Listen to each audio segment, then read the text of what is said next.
Okay, hi all. So in today's lecture और tutorial आज हम एक बहुत ही अच्छा क्वेश्चन जो है एच सी वर्मा का, इनफैक्ट ये एक्सटेंडेड फॉर्म है एक जो प्रीवियस प्रॉब्लम हमने सॉल्व की है। इसे हम सॉल्व करेंगे, नॉट ओनली सॉल्व, हम इसे एनालाइज भी करेंगे प्रॉपरली। लाइक इसमें जो कंसेप्ट यूज़ हो रहा है उससे और कितने तरह के प्रॉब्लम्स फॉर्म हो सकते हैं, या फिर थोड़ा वेरिएशंस हम किस तरह से इस क्वेश्चंस में कर सकते हैं। Not just solving questions, we will analyse this problem completely. Like अगर इसमें कुछ भी वेरिएशंस करके आपको एग्जाम में आता है ये क्वेश्चन, तो you should be confident in solving the problem और आपको कोई भी दिक्कत नहीं होगा। So this is the way you should approach the problem. चलो पहले देखते हैं, then we will discuss further. तो ये इसमें क्या है कि जैसे हमने पहले सॉल्व किया था, तो इस केस में क्या है कि जो ए और बी है ना, in the previous problem that we have already solve. So इस केस में क्या कर रहा है, वो ए और बी को इस तरह से पोजीशन में रख रहा है in such a way that the line joining them becomes perpendicular to the direction of wind while maintaining the separation x. So let me draw। देखो ये a है, ठीक है, और ये b है, और इनके बीच का जो सेपरेशन है वो x है। बट इस बार जो विंड है वो ए बी के अलोंग नहीं है। इस बार जो विंड है वो फ्लो कर रही है इस डायरेक्शन में। आप इस डायरेक्शन में कंसीडर कर सकते हैं। तो ये हमारा u हो गया। u क्या है, विंड का स्पीड, और v क्या है, v साउंड वेव का स्पीड है। तो देखो जब यहां से ए ड्रम को बीट करेगा तो साउंड वेव जनरेट होगी, राइट। सारे पॉसिबल डायरेक्शंस में साउंड वेव जनरेट होगी। जो वेव डायरेक्टली ए से बी की तरफ मूव करेगी, राइट, वो बी तक नहीं पहुंच पाएगी। क्यों? क्योंकि जो यू है, विंड उसे थोड़ा सा डाउनवर्ड मूव करा देगी। तो वो ए, जो wave A to B move कर रही थी, वो बी ना पहुंच के कुछ इस तरह से मूव कर जाएगी, राइट। सो अगर बी को सुनाई देना है, उसे आवाज आनी है, तो वो किस वेव के कारण आएगी?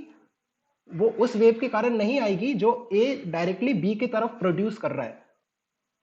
जो बी तक जो एक्चुअल में वेव पहुंचेगी, वो ना किसी एंगल पे इस तरह से मूव कर रही होगी, ठीक है, जो किसी एंगल पे इस तरह से जाएगी, और यू के इफेक्ट के कारण वो थोड़ा डाउनवर्ड मूव कर जाएगी, और फाइनली वो बी तक पहुंच जाएगी। बी तक कौन सी वेव पहुंचेगी? जो किसी एंगल थीटा पे मूव कर रही होगी इनिशियली। हमें थीटा नहीं पता, we want to find out this theta, ठीक है। अब थीटा कैसे फाइंड आउट करेंगे, that we will see, that is the task. अगर हम ये मानते हैं कि जो थीटा पे जो वेव निकल रही थी वो फाइनली आपके बी तक पहुंचेगी, राइट। सो जो वेव यहां से निकली थी ए से, राइट, उसकी हम बात करते हैं जो बी तक पहुंच रही है। तो ये हमारी वेव है जो किसी एंगल थीटा पे बी वेलोसिटी से मूव कर रही थी, और अब इसे फर्दर एक और वेलोसिटी आ जाएगी इसके पास because of the wind. Wind के कारण कौन सी वेलोसिटी आएगी? Downward U, right. ये वेलोसिटी आ जाएगी, जो विंड की वेलोसिटी है वो भी आ जाएगी। जैसे पुराने केस में हमारे पास v था और u भी था। अगर वो सेम डायरेक्शन में था तो हम कह रहे थे कि वो v मूव करता है और फर्दर विंड के कारण u और मूव कर जाता है। विंड उसे, जिस डायरेक्शन में विंड फ्लो हो रही है उस डायरेक्शन में उसे अपने साथ उतनी वेलोसिटी और प्रोवाइड करता है। अगर विंड इस केस में डाउनवर्ड मूव हो रही है तो ये हमें इस तरह से लेनी पड़ेगी किसी एंगल पे। अगर सेम डायरेक्शन में होता तो v प्लस यू हो जाता, but velocity is a vector, so you have to add them vectorially, right. ये वेव किसी एंगल थीटा पे जा रही थी और इसका u के कारण फाइनली स्ट्रेट मूव करने लगी, राइट। इसकी जो वेलोसिटी है वो फाइनली किस डायरेक्शन में हो जाएगी? b के डायरेक्शन में। हम ऐसा क्यों कह रहे हैं? क्योंकि हमने वो वेव कंसीडर करी है जो कि फाइनली b तक पहुंचेगी, a से b तक पहुंचेगी। उस वेव, ये जो वेव है ये फाइनली b तक पहुंचेगी और उसे आवाज सुनाई देगी। We want to find out the theta. what we know is that the net velocity of this wave, जो ये वेव है इसका जो नेट वेलोसिटी है फाइनली इस डायरेक्शन में है, हॉरिजॉन्टल है, यू कैन से हॉरिजॉन्टल है। ये direction for the time being हम वर्टिकल कह रहे हैं, है ना। एक्चुअल में वर्टिकल नहीं है, ये एक प्लेन में हो रहा है, right, you are able to imagine. इस जो डायरेक्शन में इस डायरेक्शन में इस वेव का नेट वेलोसिटी कितना है, 0, क्योंकि नेट वेलोसिटी जो है इस डायरेक्शन में आएगा इस वेव का। सो इस वेलोसिटी के कंपोनेंट्स ले लेते हैं, v के कंपोनेंट्स ले लो, तो यहाँ पे आपको मिलेगा v cos थीटा और इस डायरेक्शन में मिलेगा v sin थीटा और एक u है।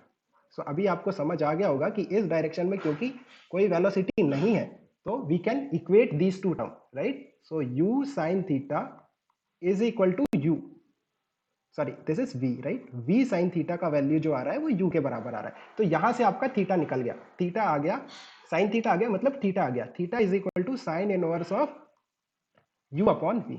एक बार आपको थीटा आ गया, सो आपको वेलोसिटी आ गई, velocity of the wave in horizontal direction, और you can say along the direction towards b।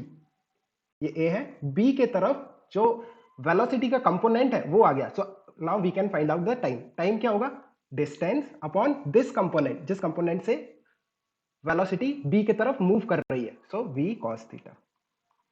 अभी cos थीटा कैसे निकालोगे, थीटा पता है, राइट। देखो साइन थीटा कितना है, साइन थीटा है आपके पास u अपॉन v। सो एक ट्रायंगल बनाओ, आपको cos थीटा निकालना है, एक ट्रायंगल, राइट एंगल ट्रायंगल, और साइन थीटा को u अपॉन v रखो। So this is u, this is v। So ये एंगल कितना, ये साइड कितना होगा, v square minus u square. तो what is cos theta, cos theta is root under root of v square minus u square upon v। So ये जो value है इसे यहाँ प्लेस कर दो। सो x upon what is v cos theta, that is v cos theta is v square minus u square. So this is the time that this wave will take to travel from A to B. तो ये wave finally जाके B को सुनाई देगी कितनी देर बाद, इतने time के बाद। ओके, सो ये जो प्रॉब्लम है ये क्वाइट सिमिलर है बोट प्रॉब्लम, जैसे हमने पहले रिलेट किया था। इन सेम वे हम इसे भी रिलेट करते हैं। जैसे अगर एक टाइप का क्वेश्चन और बनता है कि एक रिवर है, वो इस डायरेक्शन में u वेलोसिटी से फ्लो कर रहा है। u क्या है, जो वाटर और स्ट्रीम है रिवर का, उसकी वेलोसिटी। और यहां पर एक स्विमर है या फिर एक बोट है, उसे इस डायरेक्शन में डायरेक्टली अपोजिट एंड पे पहुंचना है, ठीक है।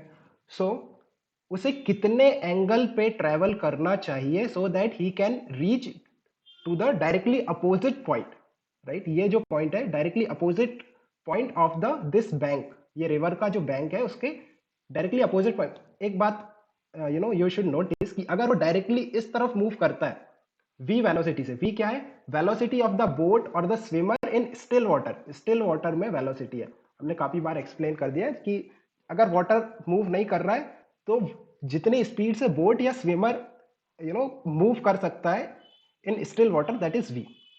सो अगर v वेलोसिटी से अगर स्विमर या फिर बोट इस तरफ मूव करेगा तो वो यहां नहीं पहुंचेगा। क्यों, क्योंकि u भी होगा।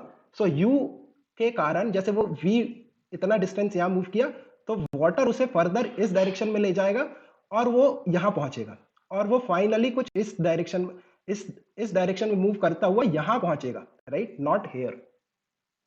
सो अगर उसे डायरेक्टली अपोजिट पॉइंट पे पहुंचना है तो एक बात तो है कि उसे किस डायरेक्शन में मूव करना पड़ेगा, किसी एंगल थीटा पे, राइट, इस डायरेक्शन में मूव स्विम करना पड़ेगा सो दैट फाइनली जो u का कंपोनेंट जब वाटर का भी कंट्रीब्यूशन हो उसकी वेलोसिटी में, तो फाइनली वो यहां पहुंच जाए। देखो वो u v वेलोसिटी से यहां मूव किया, वाटर ने उसे फर्दर u डाउन ले आया। सो इस तरह से वो फाइनली इस एंड पे पहुंचेगा। सो हमें एंगल कैसे निकालेंगे, थीटा, जिस एंगल पे उसे स्विम करना चाहिए। देखो उसकी जो एक वेलोसिटी है, एक तो v है, ठीक है, जिस एंगल पे वो ट्रेवल कर रहा है, और एक u है, इस डायरेक्शन में u है। This is the final velocity of the boat और स्विमर। सो हमें पता है कि उसकी जो नेट वेलोसिटी है इस डायरेक्शन में आनी चाहिए। अगर इस डायरेक्शन में कोई वेलोसिटी आती है, इस डायरेक्शन में कोई वेलोसिटी आती है, तो वो वेलोसिटी उसे अलोंग द रिवर मूव कराएगी, बट अलोंग द रिवर हमें कोई वेलोसिटी नहीं चाहिए। सो इस कंडीशन का यूज करके we can easily find out the theta. Theta कैसे निकालोगे, v के कंपोनेंट ले लो, ऊपर आएगा आपका v sin थीटा और इस डायरेक्शन में आएगा v का cos थीटा, और इस डायरेक्शन में आपके पास u है। सो इस डायरेक्शन में no velocity, it means u should be equal to v sin theta. देखो पहले वाली जो कंडीशन है उसे आप रिलेट करना, so you will understand it quickly. So sin theta यहां से अगेन आएगा u अपॉन v, राइट, और जो टाइम लगेगा स्विमर को या बोट को रिवर को क्रॉस करने में वो कितना लगेगा, width of the river, let's say width of the river is b, अगर b is the width of the river upon जो वेलोसिटी है along the river कितनी है v cos theta, इस डायरेक्शन में जो वेलोसिटी है राइट कितनी v cos theta, so v cos theta, this is the time taken by the swimmer to cross that bank of river, right. और again cos theta कहां से निकालोगे, आपको sin थीटा पता है, सो या कर लो राइट, या तो ये कर लो या फिर ट्रायंगल बना के कर लो, whatever way you prefer you can do that. So again आपका जो टाइम आएगा दैट इज वी बी, वो सेम आएगा V square minus you square, check कर लेना, this will be the time taken by the swimmer. So again अगर आप इसे कंपेयर करो तो यहाँ पे जो बोट है और जो स्विमर है उसका रोल कौन प्ले कर रहा है, जो वेव है साउंड वेव है इन प्रीवियस प्रॉब्लम, और जो रिवर है वो किसका रोल प्ले कर रही है, विंड का रोल प्ले कर रही है राइट। सो इस तरह से you can relate this problem, इस तरह से यू नो वो दो ही चीज पूछेगा, या तो वो टाइम पूछ लेगा कि फाइंड आउट द टाइम, और या वो क्या पूछ सकता है कि find the angle at which the swimmer should swim, और we should you know take the boat at what angle so that we reach directly to the opposite end. So ये दो तरह के क्वेश्चन ही में आस्क यू।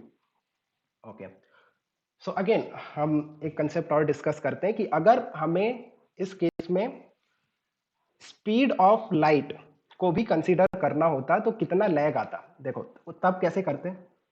अगर इस case में जैसे यहाँ पर ए है यहाँ पर बी है, जैसे हमने यू नो पुराने प्रॉब्लम में डिस्कस किया था कि अगर हम स्पीड ऑफ लाइट को भी कंसीडर करते हैं विच इज सी, मान लो स्पीड ऑफ लाइट दे रखा है, सो कितना लैग आएगा, lag want you to find out the time of lag, time of lag मतलब जब उसे दिखाई दिया और जब उसे सुनाई दिया तो उसके बीच में जो टाइम डिफरेंस था वो आपको फाइंड आउट करना है राइट। सो पहले टी ऑफ लाइट निकाल लेते हैं। टी ऑफ लाइट क्या है कि लाइट वेव को ए से बी तक पहुंचने में कितना टाइम लगेगा, जैसे t इज इक्वल टू 0 पे अगर a ड्रम को बीट करता है, यहाँ पे ड्रम है इसे बीट करता है t इज इक्वल टू 0 पे, सो यहां से लाइट वेव्स आएंगी, light waves will move towards b, और उस तक जब पहुंचेंगी तो b को दिखाई देगा कि a ने ड्रम को बीट किया है, तो t अगर t इज इक्वल टू 0 पे बीट किया है तो उसे t लाइट पे सुनाई देगी, t लाइट क्या होगा c जो भी डिस्टेंस है अपॉन c, और टी ऑफ साउंड तो हमने पहले ही निकाल लिया, कितनी देर बाद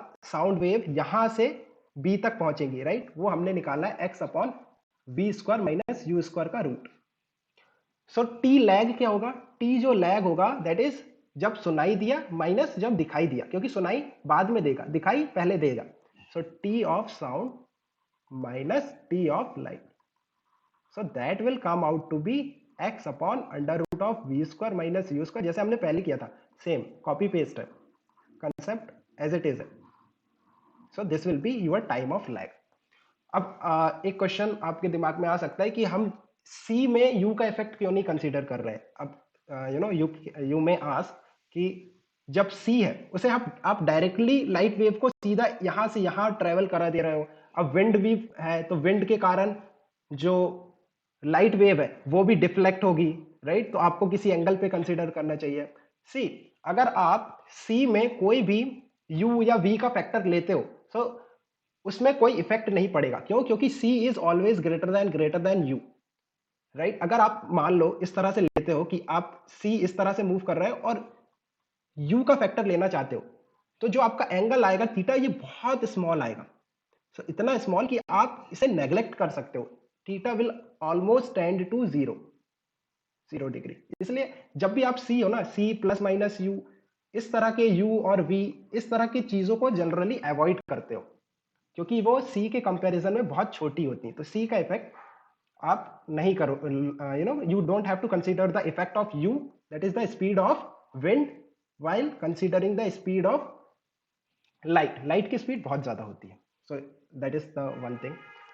ओके, सो और क्या हो सकता है इसमें, और इसे जनरलाइज करते हैं है ना, और किस तरह के वेरिएशन इसमें डाल सकता है। अभी तो वो सिंपल दे रहा है, मान लो 90 डिग्री दे दिया, अब हम किसी जनरल एंगल पे करके देखते हैं कि मान लो ये ए है और ये बी है, ठीक है।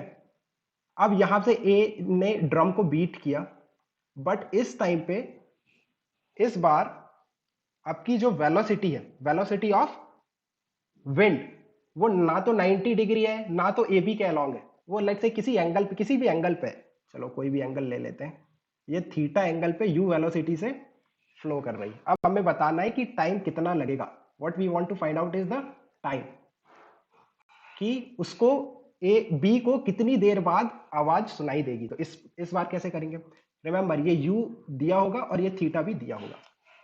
अब कैसे करेंगे और जनरलाइज करते हैं, ठीक है।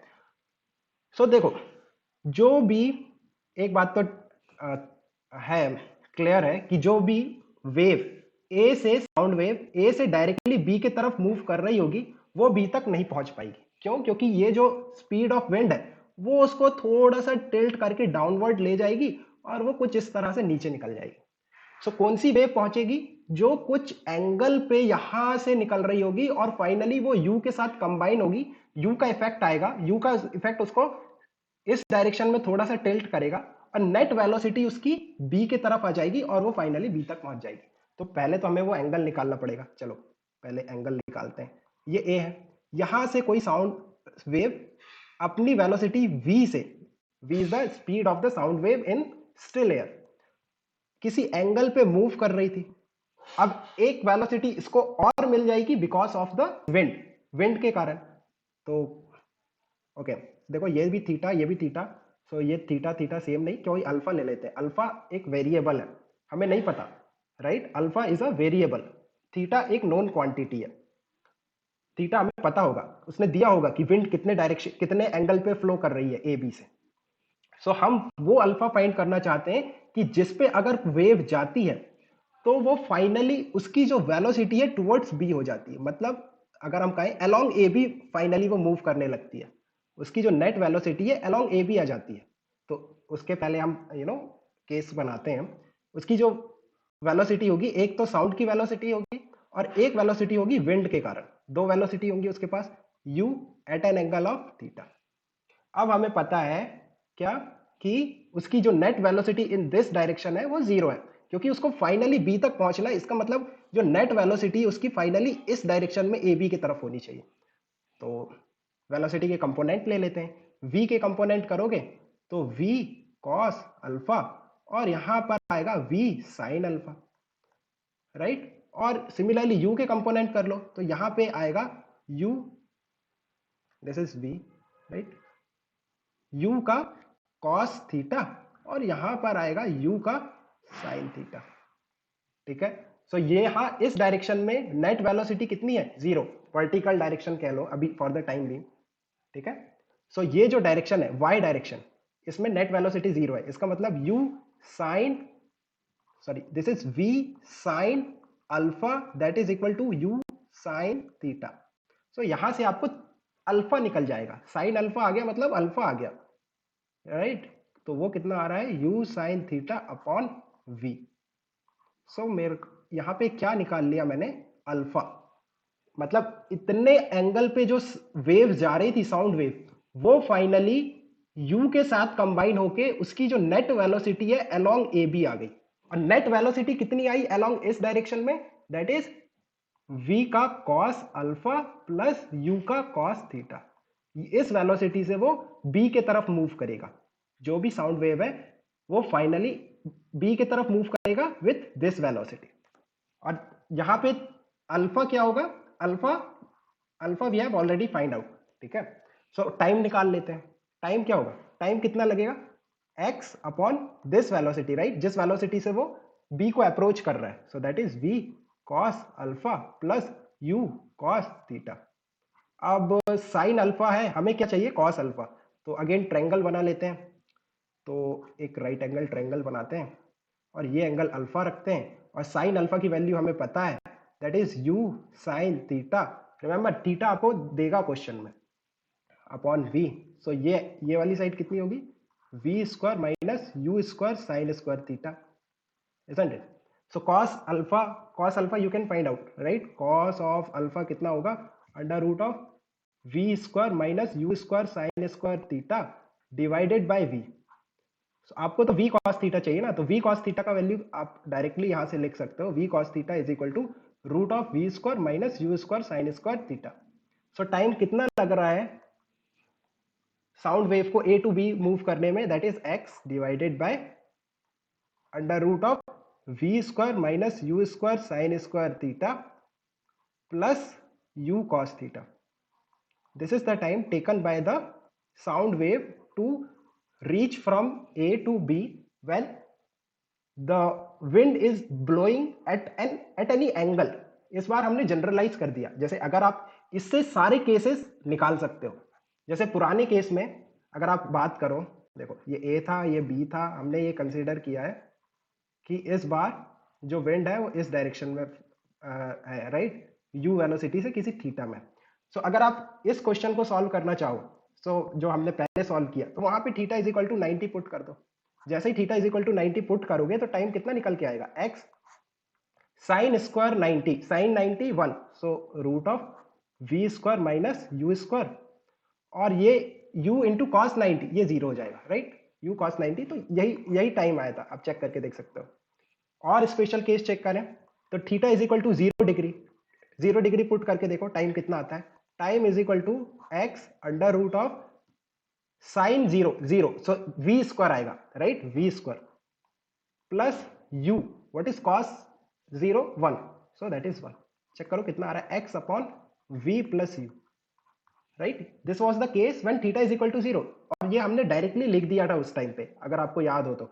थीटा इज इक्वल टू 0 का मतलब क्या है, विंड ए टू बी ही फ्लो कर रही है, मतलब अगर ये थीटा 0 है इसका मतलब ये ए है, ये बी है, राइट, और जो विंड है वो ए टू बी फ्लो कर रही है, तो इस डायरेक्शन में आपका यू है। सो आप डायरेक्टली भी लिख सकते हो कि अगर आपका वी भी यही है और यू भी यही है, तो net velocity along A B कितने हो जाएगा, v plus you.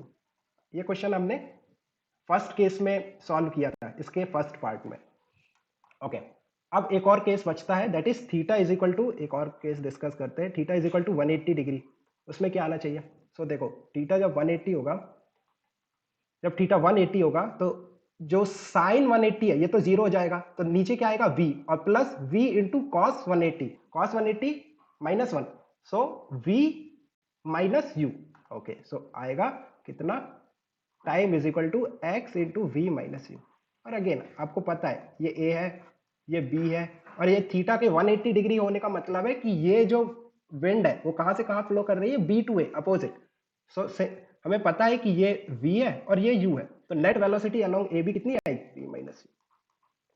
So this is the generalised form, अगर वो कोई भी थीटा देता है तो हम इस केस में सॉल्व कर पाएंगे। सो इस तरह से, right, we have covered all the variations of this problem. और अगर अब इस पे कोई भी, इस कंसेप्ट पे किसी भी तरह का प्रॉब्लम आता है, then we can easily crack it. So whenever you are solving problem, again I am repeating this thing, जब भी कोई क्वेश्चन करो, so try to think about the possible variations that that may come in the exam. So अगर आप इस तरह से किसी प्रॉब्लम को सॉल्व करते हो, then it will help you a lot. अगर and one more thing, अगर आपको, if you are facing any kind of difficulty in understanding a problem, or if you want any problem to be solved in this manner, और अगर आपको कुछ approach पता है and you are not getting the answer by that approach, right, so what mistake you are committing, this kind of things you can discuss with me in my Telegram. आप अपनी thinking process को इसी तरह से बढ़ा सकते हो कि जो भी क्वेश्चंस कर रहे हो उसके वेरिएशंस के बारे में सोचो, और try to do the same problem in a generalized way or using multiple concepts. That will help you a lot while you will appear for some good exams like JEE advanced or NEET.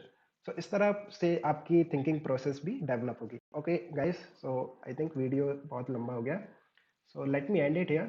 So take care, keep working hard, and best of luck for your exams. If you have any difficulty, like please contact me in my Telegram group. Okay.